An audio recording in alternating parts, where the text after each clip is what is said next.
The following was recorded in front of a live studio audience at the Studio 21 Podcast Cafe.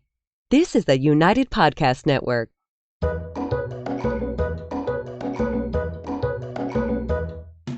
Welcome to the Quirky Dog Podcast, inspired by some of the quirkiest dogs you can ever imagine and the owners who love them. This podcast is brought to you by the quirky couple themselves, Scott and Jess Williams. Their aim is to educate and entertain. Here's Scott and Jess. Welcome. Wow, Here we are on the really podcast. I can't wait. This is one of my favorite topics, teaching dogs to walk on a loose leash. Yeah. It's like magic. Wow. Nobody can do it anymore. Your excitement is radiating. It's transferring right over to me. How do you get a dog to walk on a loose leash? We'll find out after the quirky tip of the day. All right. You got to do. Wow, we did the intro and the And that is going to be your department. All right. I don't need my papers. My quirky tip of the day is this no spill bowl. I honestly don't even know what the brand of it is. I think I got it on Amazon, but I love these. We're doing a lot of crating and soft crates and stuff. It's full of water right now while she's holding it. It's not, but it really does work pretty well. But we're doing a lot of crating the dogs in different rooms with soft crates and air conditioning and everything else. And normally I like to have a bucket in the crate attached to the crate for them to have water, but a soft crate I have nothing to attach to and I don't want them to spill water everywhere. And even those like no-tip bowls like that have the base around the bottom, they spill those and it's a disaster. Yeah. So these are actually pretty good. This outside of the time when Vital actually took the top off and spilled all over the car, you can have water in these and you can do some stuff with them and they hold water pretty well. So the no spill bowl is my quirky tip of the day. And give it a gander. I'm sure if you type in no spill bowl, you can find this exact blue one with the gray top right on Amazon. It's a nice bowl to have if you're boating. You're bouncing around and everything, and that water's just staying right in there. It's a good boating bowl. Boating bowl. So walking on a loose leash, I will tell you something. I have probably seen my husband teach at least 1,000 dogs to walk on a loose leash in front of me. And that was just 1 week. No, we don't pump through dogs that fast. But literally, I would say this is one of his areas of expertise. And a lot of people are going to say, oh, you can just slap an e-collar on a dog and teach him not to pull and do this, that, and the other thing. Scott, right now, will go to an in-home with these rough wear collars. This is just a martingale. It's a martingale collar with a chain. More often than not, the dog will probably just have a flat collar on. And within 5 minutes, I would say that dog is walking on a loose leash for you, often taking treats. Sure. Yeah, most dogs, yeah. Ready and raring to go. So we're going to give you guys as many tips and as many approaches to this topic as we possibly can here today, because it's frustrating when your dog pulls. It can be dangerous if your dog is big. You want maybe your kid to walk your dog sometimes, or your dog's reactive on a leash. Walking next to you on a loose leash is a lost art. It just doesn't happen. Before we get into this. Okay. What, honey? Ben, you got a lighter? Most importantly, we need to get this cigar back on here. All right. Okay, terrific. So I actually had to purchase this. We're going to start with... I'm going to let you start with easy... Yeah, well, you got to get your cigar all in order here. Warm and fuzzy. That's where we start, always. I just bought this at Petco because I got rid of all of our front attach harnesses when we moved. And I always use treats. Yeah, we're not doing your Wade right now. We're doing this. So The front attach harness is something that a lot of people buy. This is a small, and I still have the receipt, and I'm going to return this after this podcast. I just wanted to have this here for you guys. How does that work, front attach harness? Well, the pig isn't really very well put together to do it. But the front attach harness, you have the same color on the front and the back of the dog, and then underneath the dog, it's a different color. And you clip the leash right here. So if you have a really big dog and the dog is pulling, it actually will turn the dog's head around. So you're not creating like throat damage with the dog pulling on a leash all the time, and you're actually being able to control the dog from the front, so it's turning the dog around. 180%, I would not walk a dog on a harness attached to the back of their back. If they have loose leash walking and they can do it like that, that's fine. But all you're doing is getting a dog to pull and basically having an Iditarod dog on the street, and you're just trying to follow behind. I would argue that if you have a puppy 8 weeks old, probably the first month, 6 to 8 weeks, the leash on the back is not a big deal. If it's a little baby puppy. We're talking about teaching loose leash walking. It's good if you haven't taught loose leash walking from the neck before, then you can have a harness just to manage a puppy. But we're talking dogs that are, grown, and you're working on some training, and how do you get control of them? So there was this is your new rescue that came into the home. It's 2 or 3 years old. It's never had a leash on its body. So the small one is harder. It's been killing wild pigs for 6 years. It probably has, but they told you it's all warm and fuzzy. So the small one's a little bit harder to see, but this does turn the dog right around. And there was actually a study out on this, that it impairs the dog's gait so much to be wearing this. And it does. If you're just using this as a management tool and your dog's constantly pulling on this and its front end is kind of like cocked back towards you, it actually can cause some damage. So some shoulder issues. Yeah, you don't want to, if you're going to use this, use it in conjunction with some training and teaching the dog to walk on a loose leash. And I guess before we get too far into all of our methods, what is your definition of a loose leash? And I will say with that, if you have a dog that's very food motivated and doesn't care about anything else, that tool will work pretty good. My definition is that the slack in the leash, that could be what some trainers refer to as a J. J in the leash. It's just a dip in the leash. A straight line means tension. Even if it's just very weak, there's tension there. So it's a slack leash. Yeah, and people really have a hard time recognizing that. Scott's even wanted to come up with a device where your leash will alert you when it goes straight, because a straight leash, not only do you have pulling, but you're going to have a bigger chance of reactivity. As soon as that dog feels that opposition reflex, and as soon as it feels your tension down the leash, you're going to have more of a chance of a blow up. So the loose leash is important because the dog is making a conscious choice to be walking next to you, and you're not restraining the dog. We hate those traffic leads. Is that what they're called? Yeah, well, the retractable. No, well, we don't like those either, but the traffic ones where you can grab, isn't that what it's called? Yeah. It's got a handle put down by the neck. They actually make a leash where you can grab about 2 feet, from where it's connected to the dog. And a lot of trainers tell people, just have the leash tight and just walk alongside the dog, and there you go. You're going off. You're not teaching the dog to do shit. You're restraining the dog next to your side. I really wish you'd stop with that language. It's very upsetting. We're on YouTube. Really, I'm trying to get our numbers up. Yeah. You're the biggest issue with our numbers. So you want to be conscious of this loose leash. And if you have a traffic lead, you're going to actually want to reach and grab that. And it's going to just encourage more of that tight leash. So the J, the loose leash. Now, I would also say that this is not necessarily formal healing. Loose leash walking is not, in my mind, healing. The dog, and for me, it's not my pulling. dog, my dog can be out in front of me walking along, but they have to be respectful of the length of the leash. If they start to feel tension, I would like them to back off, check in with me, and not just go pulling me down the street. Yeah, and we'll talk about some of the distinctions between loose leash walking and actual healing after break, but we're going to give you guys some more tools. So the first tool was the front attach harness. If you're going to get one, get the Easy Walk. It's the best one. And I think Petco's only selling black and silver colors now, but they have fun colors on Amazon. So my method of choice for loose leash walking, and I actually fully taught my Border Collie to walk like this, is the gentle leader. So this is not a management tool, okay? The only time I would say that we use this as a management tool is if the dog has learned how to walk on a loose leash. With other tools, it can be walking on a collar, but maybe it's a 120-pound dog and the owner's 90 pounds. We will have a gentle leader on as a backup in case that dog decides to go. And we've maybe had 6 dogs, I'd say, that we've done that with. Yeah, I first started using that. I had a girl come in. She was about 90 pounds with a 150-pound Mastiff that would, out of the blue once in a while, would just lunge. It was good most of the time, but when it went, it went. And she wouldn't let go, and then she'd get all dinged up and dragged down the street. And it can throw its weight around. So I really should have brought a more anatomically correct animal to show you dog, this. A full-time dog here. I should have. I know. We need a stuffed animal. We're becoming more and more like a preschool. It's kind of like a horse's... what do you call it? Halter, bridle, yeah. So you're here, this goes on the muzzle, and then this clips on the top. It's a little tight for my pig. You're going to have to zoom in, Ben, because she's determined to make this pig. This clips on the nose, and then this comes out from the very bottom, Turn it sideways. So this is how it would go on the dog. This is on the muzzle, and then this comes out the bottom, and then this clips behind. You don't want this to be able to slip over the muzzle. The pig has a short snout, so it's slipping easily, and you want this to be tight on top.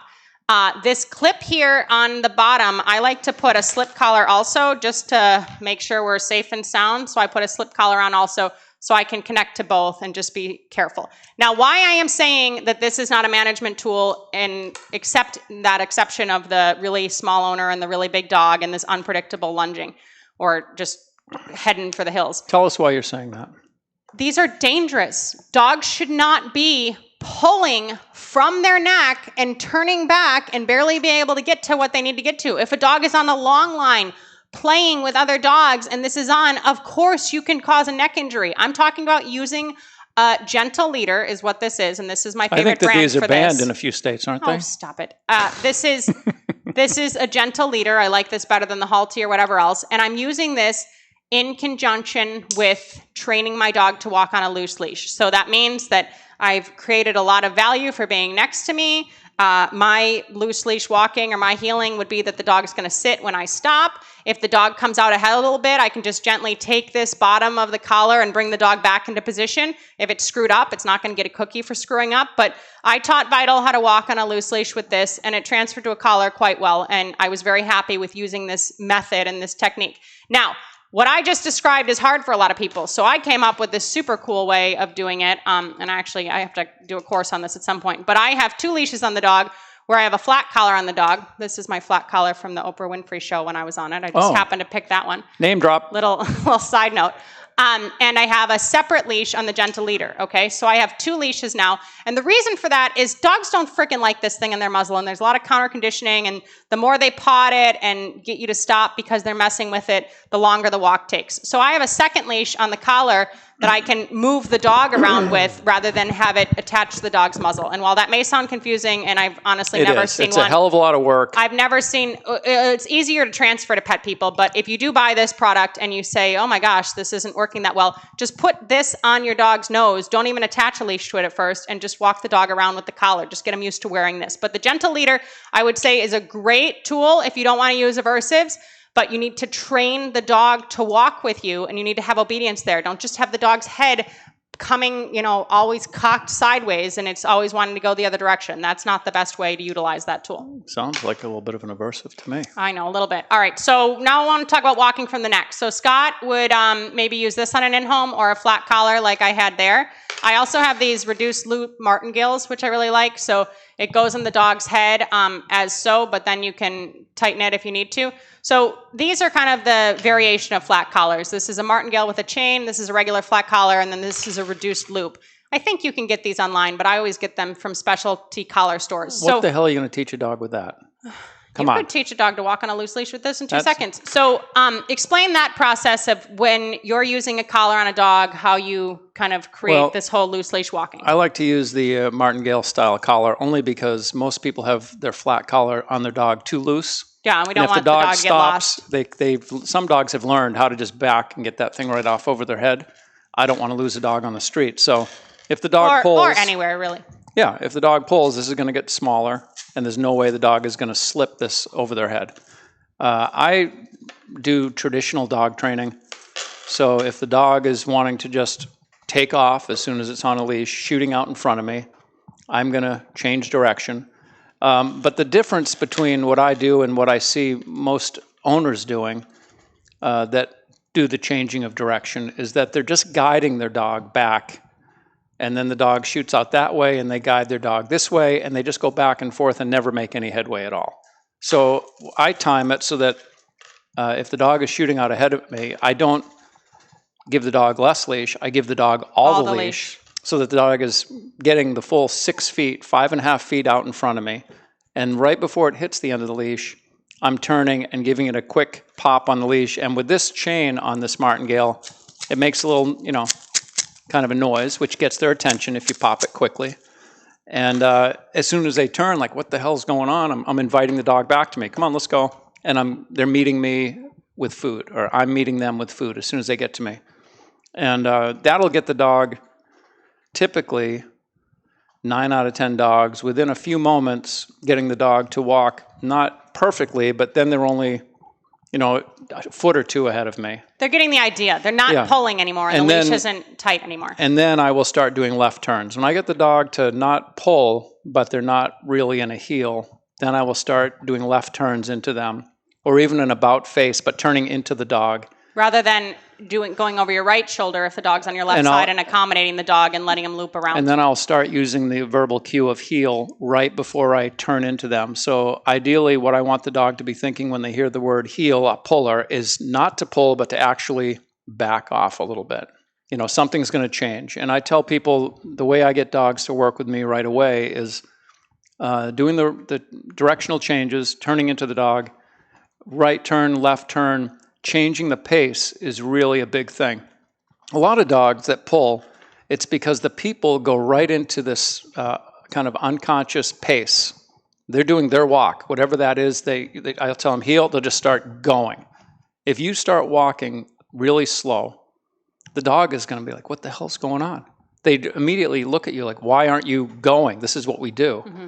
But it's a way of demanding the dog's attention. So the pace change is really important. Yeah, and then frequent sits, I would say, and is putting the in, last and putting one in the frequent sits. If the dog is really having a hard time containing itself, but if it does know the word sit, I'll do heel sit, heel, demand the sit every 3 feet or something. And the dog, and you don't plan on going for a walk if you're teaching your dog to walk on a loose leash. You can do all of this in a 400-foot, not even 400-foot, 40-foot driveway, just back and forth, and spend. People say, "Oh, I need to take my dog out for a half-hour walk." I tell them, just don't walk around the block. There's all these triggers in their neighborhood that's causing their dog to lunge and bark and do all this bullshit. Spend the 20 minutes of that walk just teaching your dog to walk right in your driveway or right in front of your house, back and forth, before you start walking around the block. Train in a less stimulating environment and train it and proof it. And we're going to go through some different ways to proof it and get into some of the more intense tools after the break. But as a closing thought here, before we do go to break for Happy Howies, we worked with a couple just the other weekend, and we got a text from him, and it said, "Hi, Scott and Jess. Just wanted to say a huge thank you. We were able to walk Zoe in our neighborhood today for the first time in a year. Thank you so much." And Scott worked with that dog with her own martingale, that was a collar like this, for about 5 minutes. They had previously been working with a trainer on a front attach harness, going for all these pack walks and stuff. The dog would not cross their driveway and was too fearful to walk in their neighborhood for an entire year. And Scott literally held the leash for 5 minutes, taught the owner how to do it, and now the dog's walking around the neighborhood taking treats. I mean, that dog was so traumatized. No, I'm just kidding. The dog was great, but that's the thing. Like that's what a burden that whole process was on these people, and we were able to work through it quite quickly. And I would add, before you go to break, I would add, have good treats, and if you don't free feed your dog, make sure they have some appetite, that they enjoy the treats, and you can balance this all out. So don't go train right after they eat dinner. You're going to be real demanding of them, but there's going to be good reward in it for them too. Yeah. All right, more tips when we get back. We'll see you in a little bit. Happy Howie's all-natural dog treats are made with real, slow-cooked beef, lamb, and turkey. Choose from deli-style sausages, wolf sticks, jerky, burger treats, and our soft meat roll treats. All of our treats are available in bulk or in convenient resealable packages. And dogs just love Happy Howie's. They are made in the USA and available at thousands of retailers nationwide. And online at happyhowies.com. Try Happy Howie's today and save 10% with promo code Quirky10. Happy Howie's. We're making it real. All right, we are coming back, and we are actually going to do a quick quirky question of the day here as well. I don't know if we do the pig for the question or not, but that's good. I think we should. The more pig, the better. So this is actually from Britt. This was my good friend from my childhood. We're still good friends, and they just moved to Illinois from Minnesota. So this is Britt from Illinois' question, and her question was, they just moved in this nice place in the lake, and a dog that was walking off leash, this little dog, ran onto her property up to her dog, and she didn't know what to do. So the two things that I said there was, if your dog's small enough and, this dog's running up to your property, I normally scoop the dogs up. I go hiking with one border collie at a time, because if something gets a little bit hairy, I can just pick the dog up. The second thing I said is have a leash with you. Have a leash on your shoulders, that even if your dog's off leash and, you're on your property, if other dogs can get onto it, put the dog on leash real quick. And then Scott would always say, and this is a very true thing, is you stand between the dog coming at your dog and your dog. So now you're actually able to control your dog with the leash, put your dog behind you or something else, and deal with this other dog, and things get rough. I mean, trails can get tense, dogs can be crazy on the street, it can be hairy. Some people even carry like some sort of spray and stuff because they've had a traumatizing experience. But for the most part, if you can just manage your dog and block the two dogs, that's enough time to say, like, come grab your damn dog, put it on a leash, get it out of my dog's sight, everything else. And that's a time when I wouldn't be asking my dog to stay on a loose leash. No. That's when I would use that traffic handle type thing where where Yeah. I'm managing the dog. You're just managing tight. the situation. Yeah. So pick the dog up if it's small enough, and use your feet or whatever to keep the other dog off. And if the dog is too big or you can't physically pick the dog up, then have a leash on you, even if your dog's off leash, and manage the situation. Yeah, and if nothing else, you want to evaluate the intention of this dog running up at you. It might be a friendly dog. It may not be a big deal, and it usually is. But I have had situations where this dog wanted to attack my dog, and it was trying to get around me to go after that dog, and I was like pirouetting and doing all this crap to keep that dog from biting my dog, Yeah, but be an advocate for your dog. Don't let your dog get in a hairy situation. So we've done flat collars, we've done gentle leaders, we've done martingales, we've done easy walks. The next go-to would be this Star Mark plastic pinch collar. We like these a lot, and actually the company designed this little clip because of my husband. Because I wouldn't go that far. They said in the newsletter, "Thank you, Scott Williams of Beyond the Leash, for this suggestion." So these are really hard to unclip. They're super hard with people with carpal tunnel, and I can barely do it now. Or arthritis or anything like that. Yeah, and a lot of times when you do go to clip this plastic part, you only clip it halfway, so now maybe, it could get off of the dog. So when we're using this tool, we always recommend using a slip collar with it just for a backup. The slip collar has no functionality besides to be a second collar if something malfunctioned. However, and I will say, this is one of my pet peeves with the company. They supply this with this, but they don't tell you what this is for. And nobody uses it because, what the hell do I have this extra collar for? And they leave it at home, and then they put this on their dog. Yeah, but all of them now are sold with this nice clip. I don't know if PetSmart's carrying them. You can definitely get them on Amazon. But this is the Star Mark plastic pinch collar. And this is going to give you a little bit more bite than a flat collar. This is pretty user-friendly for you at in-homes. People seem to feel better about that than the metal. It looks a little bit more friendly. And it's less aversive. It's not as sharp on the inside and whatnot. And it's not shiny chrome. They don't want it to look like, you're trying to control a police dog or something. Yeah. So that would be our next step up from a flat collar or a martingale. And we would be the same process where the dog goes out, you give the dog the whole leash, you turn around, all the things we were talking about before. The problem with this plastic pinch collar, or even a metal pinch collar, I was going to grab a small metal and I didn't. I only have these guys.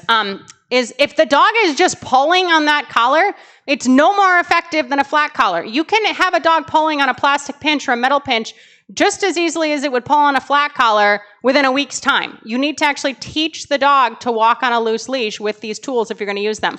So the other thing, if you are going to go with a metal collar, the Herm Springers are by far the best pinch collar out there. I had a little silver one that I was going to bring, but I forgot it. So these are both larges, but they come in black. This is actually called Kurgan. If you have a dog that has tan fur, you can mix and match their fur.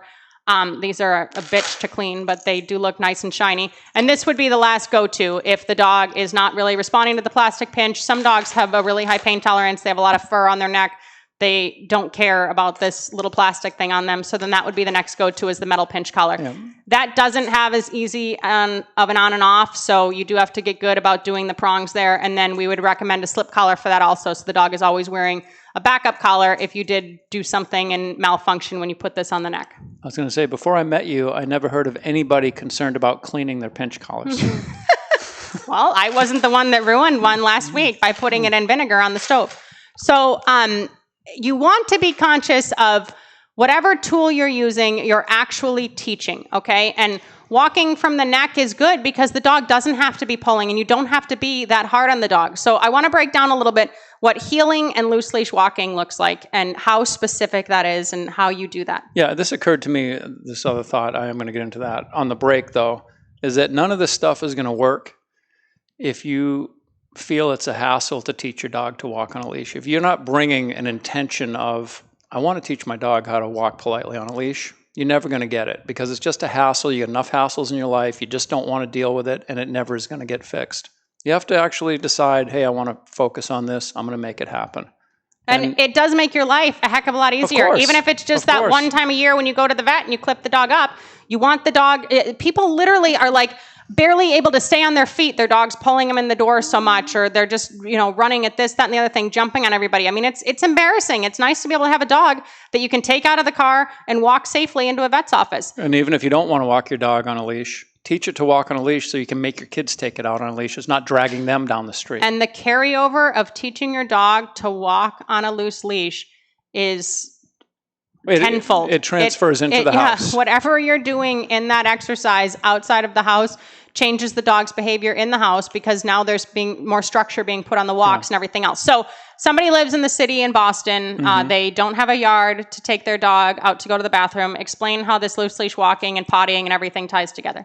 Well, what I tell people typically is you got to work on your heeling, which is a more formal loose leash walking where the dog walks on your left side. When you stop, the dog sits. It's completely engaged with the handler when they're heeling. And the heeling is so strict that the dog cannot sniff while it's heeling. The dog couldn't eat anything off the ground. The dog is definitely not going to be going to the bathroom. Heeling is that strict. It's very militant, yeah. Yes. And for that reason, I don't expect any of my clients to heel their dog for half an hour around the neighborhood. It's too much for them to focus on, and the dog, they're just going to daydream. The phone's going to go off. They're just not going to pay attention.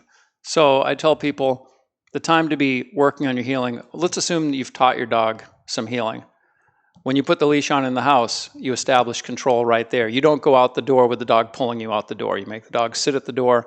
You have all this control, and you make that dog heel right up until the point where you tell the dog to sit, and then you tell the dog free to go pee, for example, or something like that. If you cannot establish control up to that point, there is no loose leash. The dog is out in front of you at all. You need to back up and just work on the heeling. Once you have your heeling down, you establish control on the front end, and most people tell me, oh, we work on the heeling after the dog gets tired, in the middle of the walk. That's not the time to work on it. The reward for the loose leash, where the dog can just sniff and mark and be a dog, is that they're working with you. So now you can say, okay, sit, free, now you can be a dog. And the majority of that walk, I would say, would be a loose leash. The dog is sniffing, marking, being a dog, not picking crap up off the ground, but just walking politely on a loose leash. And then if you need to regain control, you see, a dog walker with crazy dogs now coming down the other side of the street, and that looks like it's going to be a situation of itself. You can say to your dog, okay, Rover, come on, heel. And you can start with the sit again. And now your heeling is very strict again. And you're focusing on that dog, and that dog is conscious of you. But we want our dogs to be conscious of us. And any dogs that we work with, we want them to be conscious of whoever's holding the leash the entire time. If the dog is attached to a leash and you're holding that leash, the dog being conscious of you is a huge part of that. It's very, very important. Yeah, what's more likely is in your neighborhood, there's one or two houses where they have a dog, the dog is barking in their yard, and that's getting your dog distracted, starts pulling, barking, whether it wants to play with that dog or they're both, showing aggression towards each other. I would get my dog into the heel position before I got to that house and heel them past that house. And once the distraction's behind you, then go back to the loose leash, release your dog, free walk. Yeah, and these happen, the times when you really should be focusing on the loose leash walking are the times no one wants to do it. So let's say you're going to the forest preserve, going from the car to the trailhead, that's when you need the control. But you just want to go for a walk, so you just let the dog pull, and then the dog gets to go off leash, and the dog goes hiking. Going into daycare is a huge one. Everybody just wants to get rid of the dog, get off to work, everything else. Like, oh, you take him, I can't deal with him. Send him home tired, or else I'm going to be pissed. The dog listening in those moments where when it comes out of the car and it walks up to the daycare door and it holds a sit in the daycare door and then it can go play with the other dogs makes all the difference in the world, because the pulling becomes reinforcing. The dog is pulling to get to the trail. The dog is pulling to see, your husband that just came home after it got groomed. The dog is pulling to go to daycare. And then the dog goes to daycare. Your husband pets the dog. The dog is now walking on a trail and loving life. So the times that you need the loose leash walking most, it's the biggest pain in the butt to implement, but that's how you get the carryover everywhere. And it just doesn't happen. Once you teach your dog to walk on a loose leash and you commit to it, then the dog isn't just slamming the end of the leash and lunging and doing all this BS anymore. You have a dog that you can take out and it can behave in public. And if there's huge crowds or aggressive dogs or whatever else, you have a well-behaved dog that can be a part of your family and a part of more social interactions. Yeah. People have an ethical responsibility to the animal to make it a well-behaved dog in public, and they have a social responsibility to everyone else on the street that their dog isn't a complete friggin' idiot that's going to nip at somebody or jump on them and do that stuff.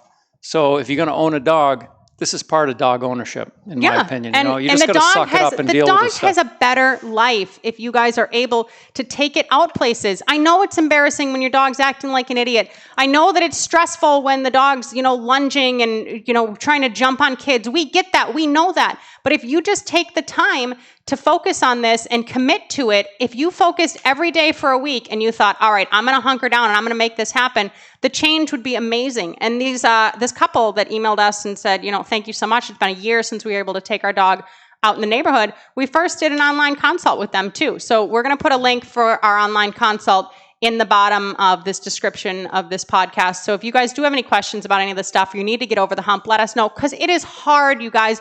So many dog trainers do not even have their own dogs that can walk on a loose leash, no matter what type of equipment they're reaching for. It's not a dog leash trainer, walking then, is it? is hard. Well, they're getting paid to train other And one people's thing, dogs. are you getting ready to wrap this up? Do you want to go another half hour here? I do. All right. But what I wanted to say is that think of this, everybody's stressed about the coronavirus and all the political stuff going on. This is really a mindfulness exercise. It's a situation where you have to focus on one thing, and you can spend 5 minutes doing it, and you will feel better. The side effect, and this is how I got involved in dogs in the first place, was that it was a way for me to not think about all the other stuff in my life, and I just focused on my dog. I went to a dog club twice a week, and all I thought about was working with my dog and helping us become this team so that I could compete. And it was challenging, it was very frustrating, but it was very rewarding. And that was a long time ago, and I've been doing it ever since. Yeah, if you are not in the moment when you are working with a dog, your dog isn't in the moment either. If you're working with the dog and you're focusing on the dog needs to then be focusing on you. They can't be thinking about all the smells and about the tree that's on the next block that they want to pee on and about their friend that may be out in the yard in the next turn. You want to make sure that the dog is mindful of you and focusing on the moment. Racing thoughts are very common. We get it. We meditate. Now we're meditating every morning, 40 minutes. It's hard to sit there for 40 minutes and do freaking nothing. But racing thoughts do not help productivity in anyone's mind. So you don't want your dog's mind to be racing, and you don't want your mind to be racing. And we're not talking about, go out and do this for 40 minutes.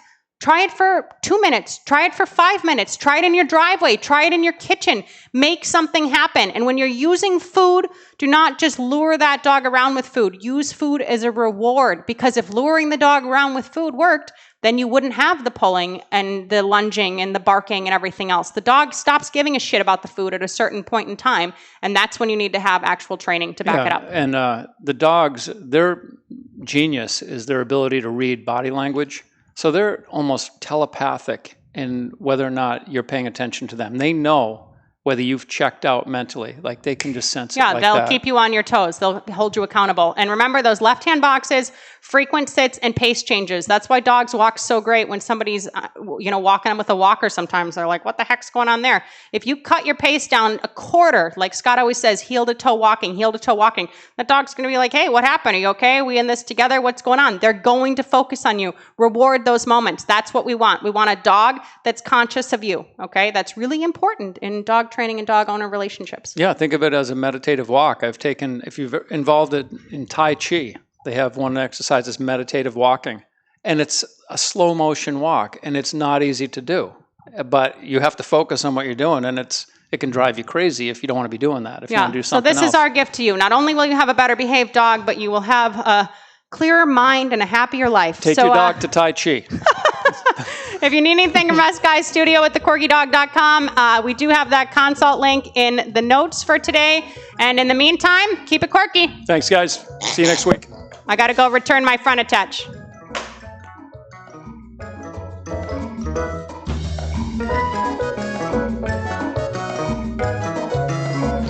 The views and opinions expressed by the hosts, guests, or callers of this program do not necessarily reflect the opinions of the Studio 21 Podcast Cafe, the United Podcast Network, its partners, or affiliates.